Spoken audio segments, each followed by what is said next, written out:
All right, we are live. This is episode 75. Big number, Charlie. That's 75. That feels good to say. it does. I didn't even realize that. But yeah, that's a good one. 75. Brought to you by Jobtable, the simplest way to grow and manage your construction business. As we always do, let's kick it off with a quick review here. This is coming from Rebecca, says a contractor out of Vancouver, British Columbia.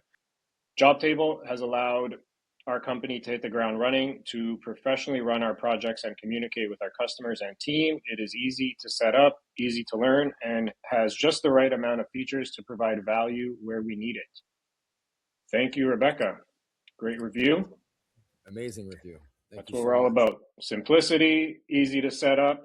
I was actually speaking to someone who just signed up to Jobtable. I did a quick walkthrough with them, and he was going through different providers and doing demos with people. And one thing that we kind of what I noticed and how we brand ourselves, like Jobtable is truly so simple that you don't need onboarding, you don't need training, you literally just sign up and start using it. Like that's truly how simple it is. And after speaking to this one guy like less than an hour ago, that was one of his frustrations using previous platforms. It's just like the onboarding was cumbersome and time consuming, and like they needed training, and just sounds really frustrating and annoying. So, And that's really by design too. That's what we kind of of set out, course, right? Just us being in the trades, being Johnny. And that was our whole thing why we hadn't used software to begin with, because we're kind of old school dinosaur type guys. And just kind of diving into a software and learning it, it just seems like a nuisance more than something that's going to help us. So we kind exactly. of set out to design a product that was a kind of turnkey, so to speak, where you can just kind of plug and play.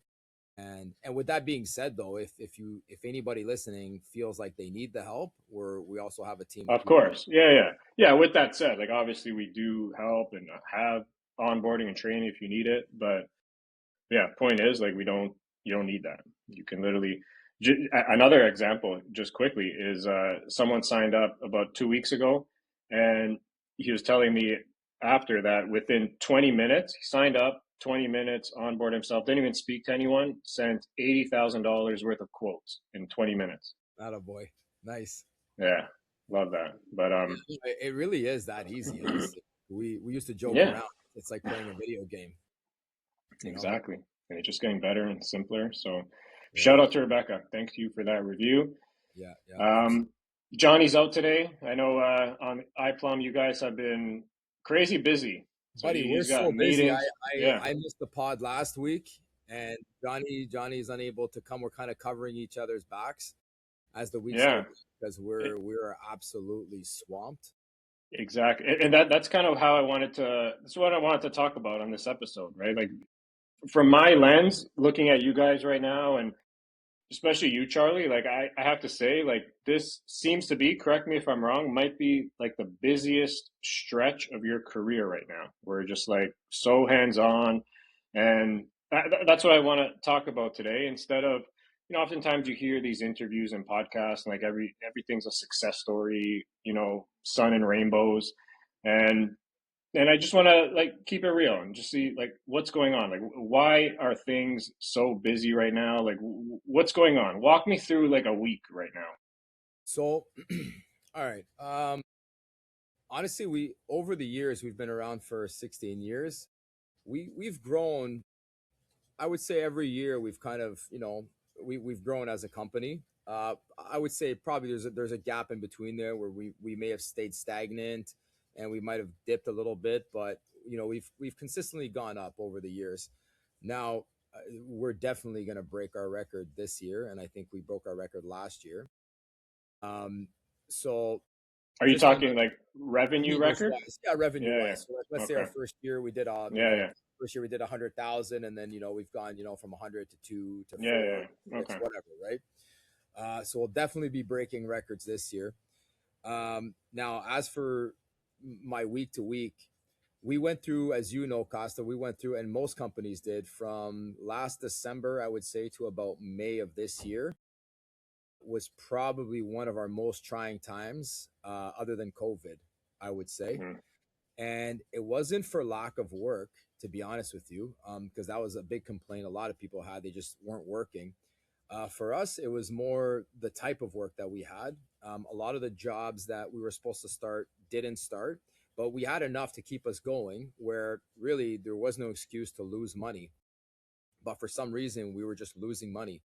And just to give you an example of like a bad job, we were doing this massive, massive industrial project where we were kind of like gun to our head, forced to start the underground drains. And we're supposed to work kind of like behind the roofers. So they were going along so we could stay dry.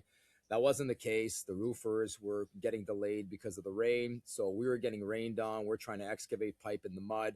So where, when we're trying to put down 150 feet of pipe in a day, we were putting down maybe 30 feet. And, again, this is just one project, but you multiply that by 10 projects, like you name it, we had the bad luck. It was just one after another. We would send guys to start something. The engineers would stop us and say, the client wants to make changes. So it's like right there, 6 guys on site. You got to pull them off now, remobilize. So it was very hard to kind of get into a rhythm. It was very hard for me to plan out the work because every time I feel I would start and, lay something out for the guys to go and knock down, we would be stopped by something, some force of nature, whether it was the weather or it was by an engineer, by the client making changes. And this went on for 4 or 5 brutal months. And so honestly, but in that time we were still busy. Like I feel like I was still running around. Not as much as I am now, because now it seems like it's flipped. Now it's like we're even busier than we were in those previous months, except now all the jobs are running like clockwork. So now it's just a matter of me, because of the money that we lost in the previous months. I'm actually now trying to recoup that. And what that means on my side, to kind of circle back to your original question, is I'm not even relying on my foremans now to like go to a site a couple of days in advance, spend a day there, look at the drawings, lay everything out, order the materials. Like my foremans are getting to the jobs with their crews. If we're cutting concrete and excavating in an existing building, there'll be 1,500 feet of trenches that have already been cut, excavated, bedded with stone. Drawings have already been gone through, scrutinized. Any RFIs have already been answered, and my guys are walking on site, and we're laying pipe nonstop. The material list for the water mains are done the second the concrete's in. I got literally the next day, I got another crew coming in, and they're throwing up water mains. They don't have to think. I'm doing all the thinking for everybody right now. Yeah. Does that make sense So as a guy yeah, that's trades, right? 100%. Yeah, absolutely. And So as owners, sorry, so just to add to this, right? And the reason why this is so crucial, like as owners, we kind of have that flexibility where it's like a built-in cost, where it's like the whole point of this game is to free up my time. Like the time is the prize, right? Even more than money. So now I don't have the time, which is not a good thing, but it's just kind of a necessity right now. But as owners, when you're going through very good times, I'm able to send my foreman there because I'll build that into the price. And I'll say, my foreman's going to be there laying out for a few days before we get there. So that's always kind of baked in there. And that frees me from having to go there and lay out the jobs. Right. But when you see that you're losing money and you're losing money fast and it's out of your control, you have to really buckle down and you have to tighten up the ship every single area that you can, whether it be on breaking your suppliers down on price, doing what I'm doing, just laying out the job. So there's not a single second that's wasted. Like the efficiency is running at an all-time high. yeah, yeah, makes a lot of sense. And I feel like we spoke about this before. I can't remember which episode, but I feel like a lot of construction companies, they're at the end of the day, you might be bringing in more than what's going out in the business, but you don't have an idea of like how profitable each job is. So like one job you could be making a lot of money, so like as a company it looks like you're doing good, but like a lot of your other jobs you could be losing money without even knowing it. So like what happened for you to kind of buckle down and just be so like granular on everything? Yeah, and I honestly, and this is not a plug for Jobtable, because just honestly, anyone listening, whether you use Jobtable or not, is just it's irrelevant as to what kind of software you're using. But to answer your question, it is Jobtable. It was a software, so we we take job costing very seriously in our company. So every single penny that's spent is recorded and it's tagged to a job, and it's one thing to have that available to you in your office buried in paperwork, but it's another to actually have that on your cell phone at your fingertips, where you can, in a matter of seconds, go onto your software and say, okay, how am I doing on this job? And right now I'm, we're positive 200,000. Right here we're negative $500. And you can paint that picture very quickly in a matter of seconds. We were doing that, and we started kind of getting these red flags on certain jobs where we noticed very quickly that the labor was already exceeding what we had allocated for that project on multiple jobs. Like I said, especially the one, like I said, in the warehouse. That's a great example.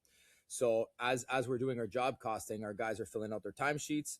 Their labor is getting logged automatically in the job costing, and then we can already see we've allocated, let's say, 50 grand for labor, and we're already at 25,000, and we're not even done 10% of the job. So this is a major red flag that goes up.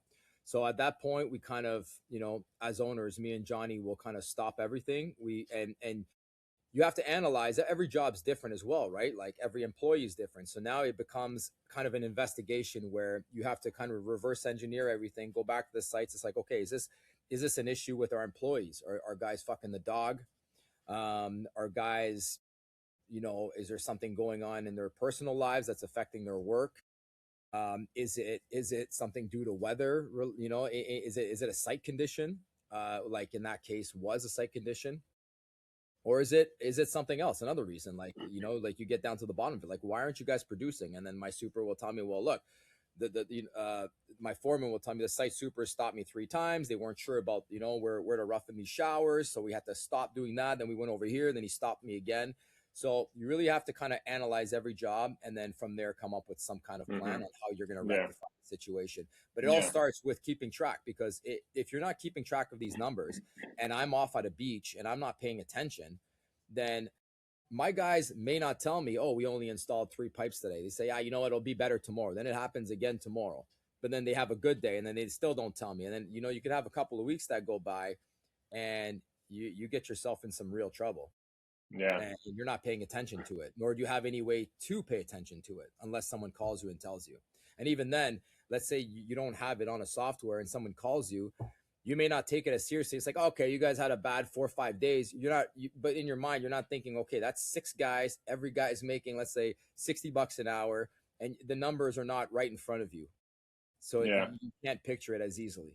Yeah. And I think it's just so important to, you got to take everything as an experience and a learning uh, experience and moment. But I think even when times are good and flowing and, things are moving, you can't lose the habit. I think a lot of people will kind of take their foot off the gas and let things slide because things feel good. I think that job costing component is just something that no matter how smooth things are running should be scrutinized, like just part of your process and workflow. Would you Yeah. agree? Yeah, absolutely. And it's very, honestly, if you don't have a good foundation, it's very easy to fall back into old habits, right? And that's why me, you, Johnny, we always tell people, we recommend, even if it's not Jobtable, especially if you're starting out a new company, you have to build the foundation properly and start with a software, so you keep yourself organized and you set that as the bar, as the norm, right? For guys, it's easy to understand guys that have been in business for 10, 20 years, and they're trying to move to a software. I can see how easy it is to revert back to these old ways, right? But even for those guys, it's still not an excuse, because at the end of the day, it's only going to affect your bottom line. So you Hmm. can make all the excuses in the world as to why you don't use something to do your job costing and to keep track of your money. But at the end of the day, it falls on your shoulders, and it's only you that's going to be affected, Yeah, right? for sure. And just Yeah. yeah, sorry, go ahead. No, no, go finish your thought. I was gonna say, just circling back to, like, me saying, like, how much time I'm spending. What I'm doing now, I can't sustain, like, physically, mentally. it takes a huge toll on me, my wife, my kids, and not only that, my company, because there are other things that me and Johnny do, where we're working on the business rather than inside the business, that helps us grow and keeps the jobs coming in, that I'm no longer paying attention to, right? So now it just puts a lot more on Johnny's plate. And so people have to understand that it's not, I'm not saying that, like, what, when some owners might look at this like, oh, well, you should be doing that. And I'm going to disagree with that. I shouldn't be. Like, if you have a right hand man, somebody that does your layout, they should be taking care of that, because your time should be free to do other things. But when the time calls, you also have to step up when you understand there's a situation and you don't have, like, my right hand man, he's completely swamped with other things, right? So if I take him away from that to do layout, then it's a tumble effect, right? And it goes down the line. But I want people to really understand, though, that it shouldn't be this way, right? Like, you have to try to avoid getting it to this point. When it does get to this point, you take care of it. But when it's not, you should still be focused on how you can keep yourself away from the site and work on growing your business, right? Like, I shouldn't be, as an owner, I shouldn't be there laying out and setting up these jobs and everything, right? Um, does that make sense what I'm saying, Cost? Like, as a Yeah, manager, makes right? complete sense. I want to actually just touching on job costing. I didn't even intend to bring Jobtable or do a plug, but I just think it's so relevant. I'll just quickly share my screen. But we basically we recently added an AI component to job costing. So essentially, like, you're in a job, you click add job cost, you literally drop in your receipt, and within like 2 or 3 seconds, it'll automatically just populate all this stuff, the cost, the vendor, the type of expense it is, and just automatically save it and log it to the job. So, like, and that's why a lot of people, I think, don't do job costing, because of how tedious it is to, like, upload a receipt, put in the, what type of expense it is, categorize it, the tax, the price. Like, it's very time consuming and tedious and just annoying. It is. So It with is, this, especially like, if you you're on literally your own. drop, click, and it's done. So I just wanted to quickly share that, because that's a lot of clients are getting a ton of value from that. Amazing. But no, but yeah, what you're saying makes complete sense. You touch on a couple of things. One question I want to ask you, coming back to, which I think a lot of people listening are going to relate and get value from this, but you've always been the type of person that's super organized, very proactive, looking into the future. But I feel like this whole summer, like you were describing, like, just very busiest you've ever been in your career. How do you, like, personally deal with just going from, like, being so proactive to more like on a reactive level, where you're just like dealing with things that come your way? Like, how do you personally manage and navigate that over the last, like, few months? Yeah. Honestly, number one, there's no choice, right? Losing money to me is not an option. This is our livelihood. It affects my life, my family. It affects my business partner's family. So as soon as you see that you're starting to lose money, you have to make the correction immediately. Um, to go deeper than that, I joke around. Like, I was never the most athletic guy. I played hockey for a few years growing up, but I always joke around that my superpower has always been being able to work. And it's like nothing to me. Like, I can put my head down and I can work for 18 hours straight, and it's just really not a bother, you know? Yeah, I can yeah, really, like, hyper focus on something, especially if there's something that I need to accomplish. And I'm not just talking about in a day. Like, I can hyper focus on something. If I know in the next month I have to focus on something, I will. I'll dedicate my entire brain power and physical power to making sure that tasks get done. yeah, Um, so yeah. so that, I mean, that's kind of how, on the mental state, like, that's how I do it. And then also, how do I deal with it? Honestly, you just don't have a choice. Like, our business, not just the plumbing industry, just construction in general, and the type of construction that we do, it's extremely demanding and extremely volatile. It just changes by the day. Like, you may think, like, a perfect example, we're doing a medical clinic downtown, and typically we do all the, like, the saw cutting, the coring, but they decided that they wanted to do that portion, and it's taken, like, way longer than it should have, right? Whether it be because, it wasn't organized properly, whatever the case is, but it's been taken out of our hands. So now we were just given notice like a day ago that they're done now and they want us back in 2 days. So we have 2 days notice and they want all rough-ins done in like 4 days. So they're asking us to come in Thursday, Friday, Saturday, Sunday, work around the clock so that they can start boarding on the Monday or Tuesday, which is like a completely unreasonable ask, right? But what people have to understand is that that's just the nature of commercial industrial plumbing. That's just how it is. And you're only as good as your last job. So you can kick and scream about it. You can whine, bitch, whatever you want. But at the end of the day, if you come through for that client, you will be paid for it. You'll be rewarded for it. And you better be sure that you'll be on the next project as well, because now you've come through for them. And deep down, they know that it's not your fault. And they always put it on you. The shit flows downhill. But at the end of the day is, how do you perform in those situations? Now, we're in that situation now, multiply that by like 10, 12 jobs. So I'm in a position where it's like, do I want to let my client down? I don't. Also, too, there is it's a give and take situation, right? Like I can't also just destroy my company for one client, right? Like especially if I'm dealing with the same situation on multiple projects, I can't give everybody the world, right? So it's my job to kind of recognize my guys' skills, what they're good at, put the right guys in the right positions to keep all of these jobs moving. So rather than having guys on site for 5 days straight and completing the entire job, I now have to send two guys that are very good at doing water mains on this job to get the water mains done and to buy myself some time. Then those guys will go to another job. And now I kind of constantly have to move guys around, hence me mapping out all these jobs ahead of time. I just don't have the luxury of being like, okay, go there and lay out for a day. No, we go there. You guys got to work for 2 fucking days, get all the pipe up, and then get out and move on to the next one, which I'll already have set up for you. I just don't have the luxury. Yeah. How are we doing it? We just don't have a choice. It's just we have Yeah. to. It's what we do. Yeah. You mentioned kind of related. You mentioned burnout, right? Which look, that's a real thing. People can pretend that that they're a superhero and they keep going, which with a caveat to that. Like, look, if you're an entrepreneur and you've been an entrepreneur for many years, you've been through the peaks, the valleys, the ups and downs. Um, like you said, you have no choice. If you want to survive and keep going and provide for your family, like you have no choice. Um, but with that being said, like burnout is a real thing, not only for owners but also for employees.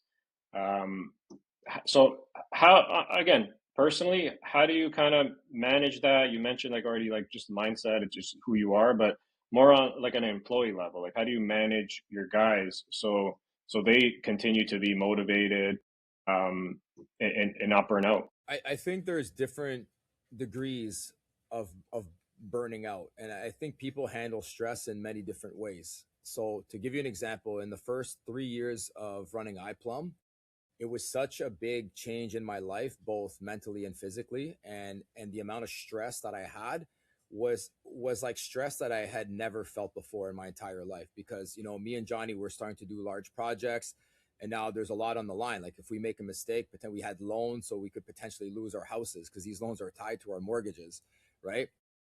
So it was like something I had never experienced before, and I actually started grinding my teeth in my late 20s.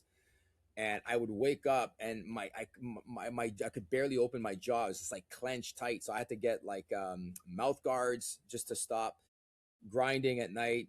And I went through all of these things. And over the years, I kind of learned how to cope with it, because there's no quit in me and Johnny. So it's no matter how stressed I was feeling, no matter how burnt out I felt, at the end of the day, I might blow the relief valve by yelling at my guys. Me and Johnny would get in an argument just to blow some steam, but there was never a time in 16 years where it consumed me to the point where I'm like, I'm not going to work. Johnny, fuck off, figure it out. I just don't have that in my brain. Like that's not even an option, right? Hmm. I'll start swinging at people's heads before I do that. Like I'll blow off all the steam before I'll quit on the company. So after those few years, I kind of learned to cope with it, deal with people, deal with my stress.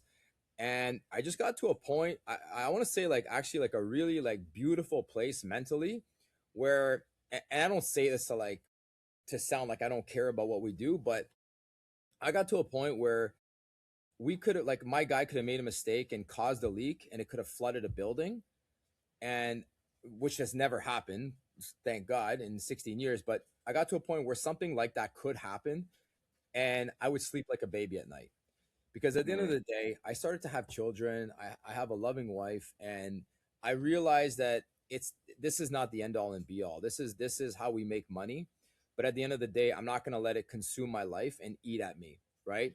I'm going to put my best foot forward. We're going to give you the best product that we can possibly give you. We're going to give you the best technicians that we can give you. At the end of the day, there will be some errors that are made along the way here and there, but it's more on how you deal with your mistakes, right? So things are going to happen. Things, minor things have happened on sites. And what I noticed is people will be mad at first. Like, let's say, somebody forgot to install a drain, and now we have to cut a little area of concrete, and it was a human error. As long as we make it as smooth as possible for the client and say, look, we fucked up, and we're going to take care of it. And it's how you deal with that problem and you rectify it, that's how they're going to remember you, not that you made a mistake. And mm, just knowing that, it's really helped me along the way, kind of deal and manage with my stress, and dealing with people, right? Because I'm going to tell you something right now. We've made a handful of mistakes in 16 years. GCs make mistakes, stupid ones, every single day, right? And it just gets put on us constantly, right? It's like, yeah, oh, of well, yeah, course. we fucked up now. Well, whatever. Now you're in this boat with us, so you don't want to sink with us, so you got to help us fix it, and that's what we do. It is what it is, right? Yeah, But stress is a very tricky thing, right? Like, Johnny deals with stress differently than I do, right? Like, people have different thresholds, and I just to finish it off. So I had a conversation with somebody about this just recently, and I really like to compare it to having kids, right? When you have your first child, you're like hovering over them. You're always making sure they don't bump their heads. You're just very worried about everything, what they eat, consume, who's around them, how, when they're sleeping. And that's just a natural reaction to having a child, right? It's very new to be a parent. And then, I had my second kid, things change. You kind of change as a parent. Then you have your third kid. And now it's like, my third kid, he would do backflips in the trampoline when he learned how to walk at 11 months, right? He was doing triple flips, like, and I don't even bat an eye. So I talk to people now that have two kids or one kid, and they're like, oh my God, I'm so stressed out. This is, I don't know if I should have been a parent. I've never dealt with anything like this. How are you doing it with three? And it's not that I'm more stressed or they're less stressed. It's just like, you just know what you know, right? So it's like, if you have one kid, that's all the stress that you know, and that will consume you. If you have three kids and that's your new normal, then it's going to consume you for a long time until you get used to it, right? So again, I could have way more stuff on my work table than Johnny does, or vice versa. But he might have less and be more stressed than me. It's just everybody's different, and yeah, how you deal with yeah, it and what your for sure. threshold is, right? It's one thing to deal with your own stress, and obviously you have to figure that out. But when you have employees, especially when you're in a business and you're going through like a difficult period, and you just need more out of people, how do you manage other people's stress? Yeah, and I think that's why my threshold is so high, because I've always dealt with my guys personally and directly since day one. So I manage a lot of different people, a lot of different emotions, a lot of different personalities. Guys that are married with kids, guys that are not, guys that are divorced, guys that have substance abuse problems. Like, I've seen it all, and it's always been my job, which I didn't know at first. I didn't, it took me a few years to kind of really land into that role and understand it fully, that I have to know these individuals on a very personal level, because at the end of the day, number one, I care about them. I care about their well-being. But number two, as an owner, it's in my best interest to understand who these guys really, really are and how I can utilize them in my company. Right. Hmm. If I'm just assuming everybody has the same skill, everybody's always happy, and everybody's always going to fly like this, then it's only gonna hurt me in the end, because I can't send the same guys to deal with the same clients, or do the same jobs. Everybody's got their own refined set of skills, and it's really my job to know that. And it's also my job to know how to talk to them, right? Because I have guys that are hotheads, man, you know, and I have to be very careful on how I navigate to, number one, not get into like a conflict or a physical altercation because they might be having a really bad day. But also to, again, to get the most out of them, right? I want to convey my message without insulting them and getting them to understand what I'm dealing with as an owner, and then putting it back on them to be like, look, you're falling short, so I need X, Y, and Z from you, and I need it now, Mm. Yeah. right? And Yeah. that conversation will be different from one foreman to another, right? Yeah. So yeah, it makes a lot of sense. I was looking at some stats. Uh, construction turnover routinely runs just over 20% per year. So like in terms of your employees, does that number seem accurate to you? No, not for us. Not for us. Because 20%, let's say you got 30 guys. I mean, I wouldn't say that we have that much turnaround. Yeah, I would guess I would have guessed it less for you guys, but I think that that speaks to what you're saying. Like, how many owners do you think take the time to just know their people on a personal level, and like what motivates them, what drives them, like how is their personal life going? You Yeah. know, do you think that's common for other owners? Honestly, it really depends on a few things, right? Like it depends on the size of your company, because if I had 100 employees, there's no way that, number one, Yeah, I'm ever doing, like, I don't have time to do layout, and like I've completely removed myself from that, right? So if anything, I'm dealing with my general managers and my project managers who are dealing with foremans, and it kind of goes down the line, right? We're not a company of that size. We don't have hundreds of employees, right? Like we fluctuate between, let's say, 20, 25 to 30 guys. So I'm still able to know and manage my guys. But then also I've talked to other companies where they have 4 or 5 guys, and their employers are complete pricks, and they don't, it's just they show up, they tell them what to do, they yell at them, and they leave. So I think it really depends on the size of your company and the type of person that you are as well. If you see value in learning your employees, and you want them to be there for a long time, then it's in your best interest to do so, like I do, right? Depending now, if you have, like, let's say you're doing painting, you're painting interiors of houses, and it's not technically a skilled trade. And don't get me wrong, I'm not taking anything away from painters.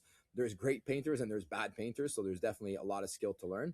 But I'm just saying, I can see there being a lot more turnaround in a job like that, or even a better example, demolition. Like I know for a fact the turnaround in demolition work is crazy, because you can hmm just get anybody off the street to, okay, here's a sledgehammer, you got to knock this wall down, right? So I think in those cases, you might just have owners that, some owners might not care to take the time to get to know their guys, because they can't, and it's not their fault. It's because they just don't want to invest time when they know that those guys will probably be walking out the door within a yeah, year or 2 years, right? So it's like, I invest my time in my guys because I have all the intention in the world of them working for me until they retire. And that's something hmm that I tell every single person that I hire.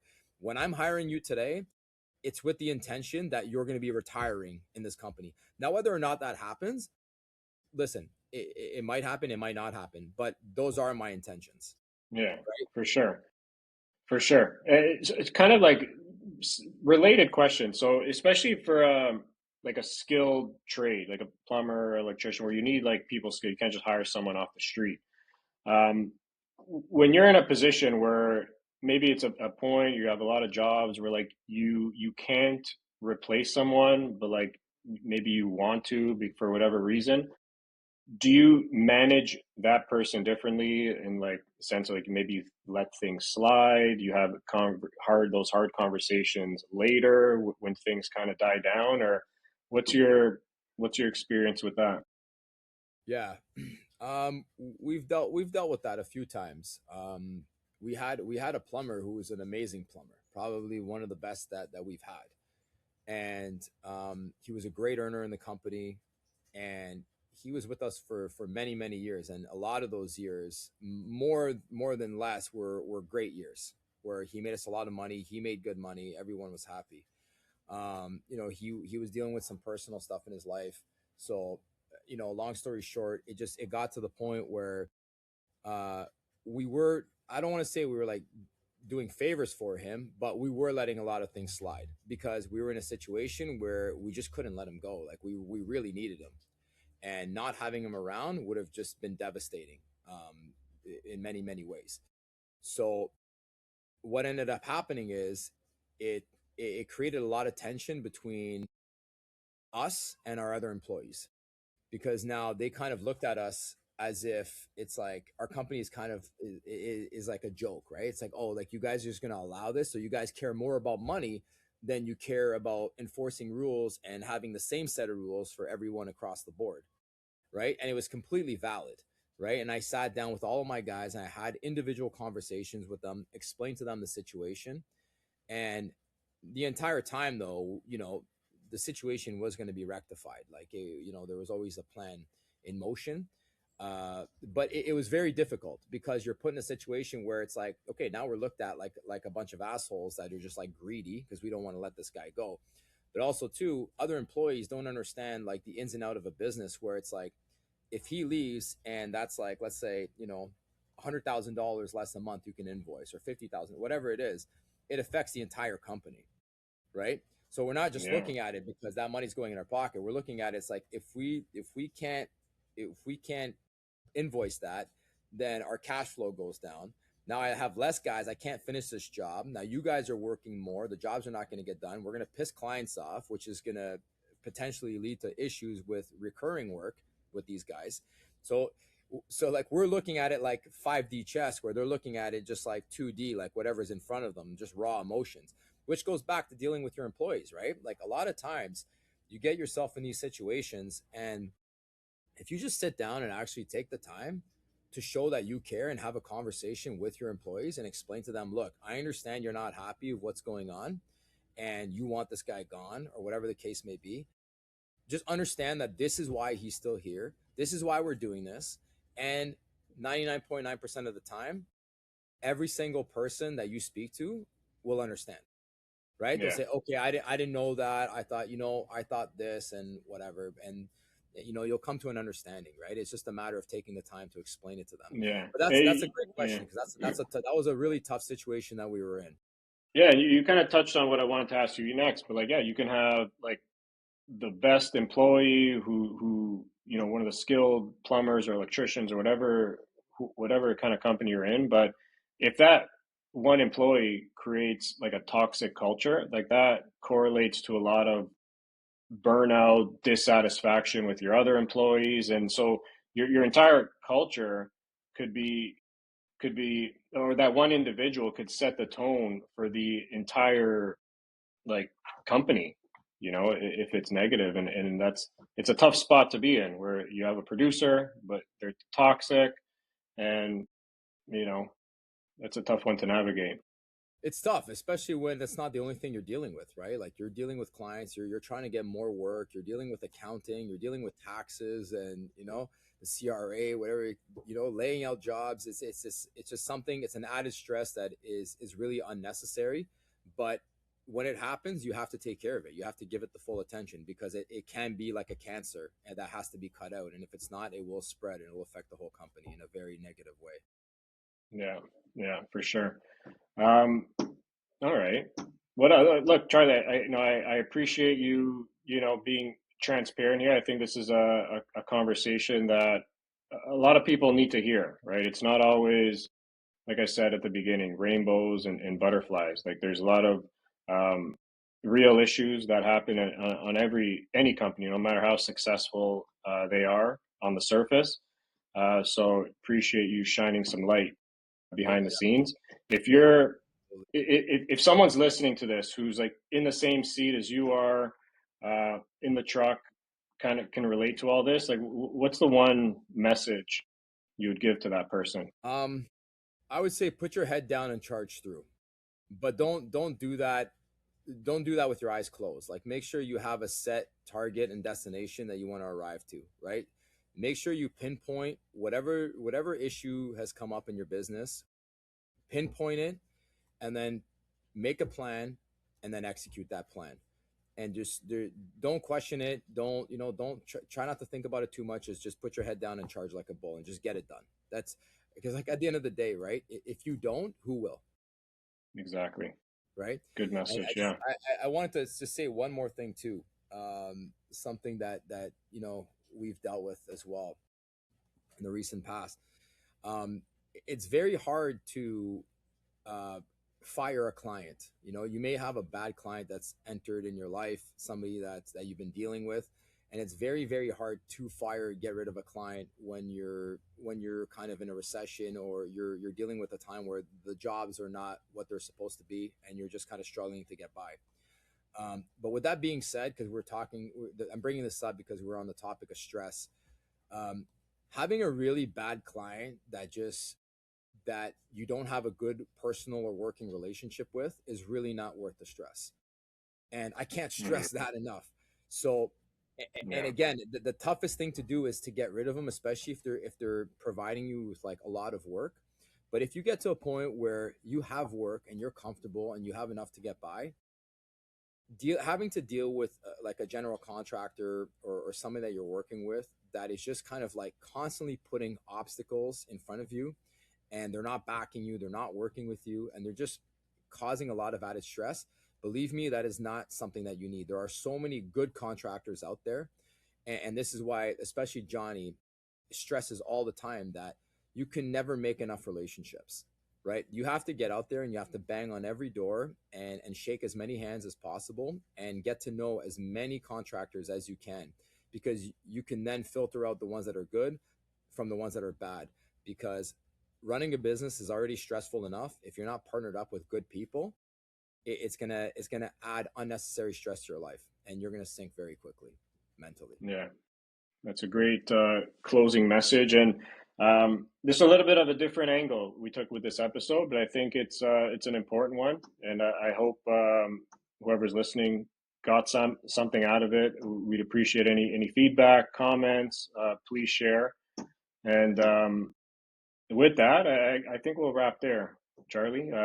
Appreciate Sure. everyone listening. If you got this far, we'd appreciate subscribing wherever you're listening, whether it's YouTube, Spotify, Apple. That really goes a long way. And if you are a contractor looking to just get organized, streamline your operation, just be a lot more efficient, check out Jobtable at jobtable.com. There's a 14-day free trial. You get full access. There's no credit card required, and we're more than happy to assist or answer any questions. And with that, episode 75 in the books. Appreciate it. Charlie, have a good rest of the day. You as well, buddy. We'll Always. chat soon. All All right, right. guys. We'll talk soon. Thanks, everyone.